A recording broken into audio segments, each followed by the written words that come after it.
മനുഷ്യന്റെ നോട്ടവും മൃഗങ്ങളുടെ നോട്ടവും തമ്മിൽ വ്യത്യാസമുണ്ടെന്ന് വരികയും മനുഷ്യന്റെ നോട്ടം ആശയപ്രധാനമായി തീരുകയും മനുഷ്യന്റെ നോട്ടം അവന്റെ ചിന്തയെ സ്വാധീനിക്കുകയും മനുഷ്യന്റെ നോട്ടം അവന്റെ ജീവിതത്തെ മാറ്റിപ്പണിയുകയും ചെയ്യുമ്പോഴാണ് കാഴ്ചയും ആശയ വ്യവഹാരങ്ങളും നടക്കുന്നത്.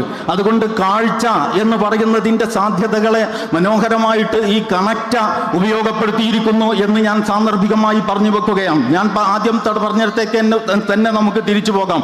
നിങ്ങൾ വിശുദ്ധ ഖുർആൻ വീണ്ടും ചോദിക്കുകയാണ്, ഒട്ടകത്തിലേക്ക് നിങ്ങൾ നോക്കൂ എന്ന് പറഞ്ഞ ശേഷം നിങ്ങൾ ആകാശത്തിലേക്ക് നോക്കൂ, അതെങ്ങനെയാണ് ഉയർത്തപ്പെട്ടിരിക്കുന്നത് എന്ന്. നിങ്ങൾ പർവ്വതങ്ങളെ നോക്കൂ, അതെങ്ങനെയാണ് ആണികളായിട്ട് അങ്ങനെ നിലനിൽക്കുന്നത് എന്ന്. നിങ്ങൾ ഈ ഭൂമിയെ നോക്കൂ, ഉരുണ്ട ഭൂമി എങ്ങനെയാണ് നിങ്ങൾക്ക് പരന്നതായിട്ട് അനുഭവപ്പെടുന്നത് എന്ന്.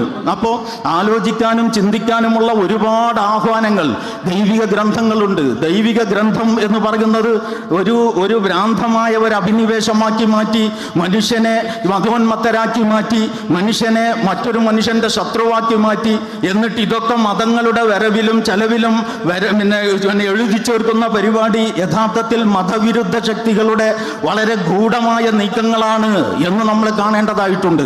മതം എന്ന് പറയുന്നത് ഒരു തരത്തിലുള്ള വികാരമല്ല. മതം എന്ന് പറയുന്നത് ആലോചനയും ചിന്തയുമാണ്.